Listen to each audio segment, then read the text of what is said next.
Ready হয়ে গেছি আমাদের এই ছোট্ট ট্রিপ শেষ। ভীষণ মিস করব, এত সুন্দর না জায়গাটা, পাহাড় তো ভালোবাসি।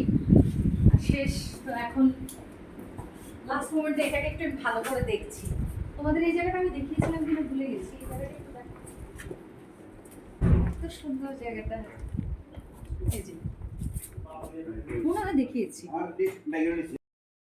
ব্যস্ততম জীবন থেকে ব্রেক নিলে বেশ ভালোই লাগে।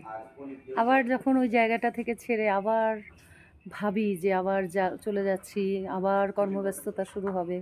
কর্ম তো করতেই হবে, কিন্তু তখন যেন কেমন মনে হয় আবার সেই ঘিসিপিটি জিন্দেগি, এসব ভাবি আর কি।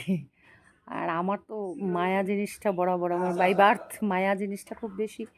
এই জায়গাটা এসছি, এখন এই জায়গাটার প্রতি একটা মায়া, এটাকে ছেড়ে চলে যাবো, এটাও একটা মায়া।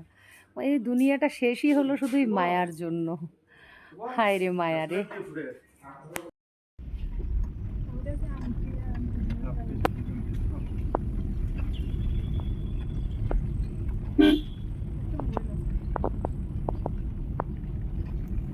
লিচু, কি পরিমাণে লিচু!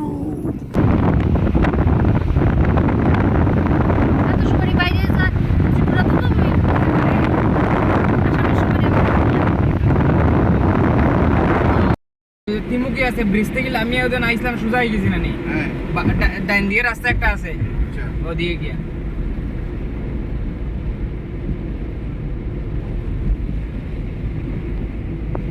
কিছুই খাবো না, তোমরা খাও। তো আমরা কুমারঘাট চলে এসেছি। এমন একটা টাইম, লাঞ্চ করারও টাইম নেই। আবার লাঞ্চ করার টাইমে যখন লাঞ্চ করবো তখন আবার ট্রেন ছাড়ার সময় হয়ে যাবে, তাই লাঞ্চ করবো না।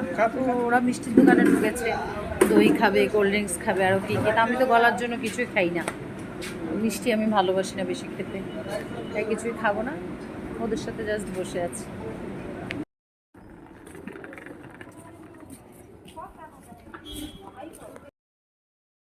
তা আমরা তো এসে পড়েছি ঠিকই, এখন নামবো, কিন্তু সমস্যা হচ্ছে এত ঝড় তুফান হচ্ছে, এখন কি করে যাব মানে। আর আমরা সিটটাও পেয়েছি ট্রেনের পেছন দিকটায়।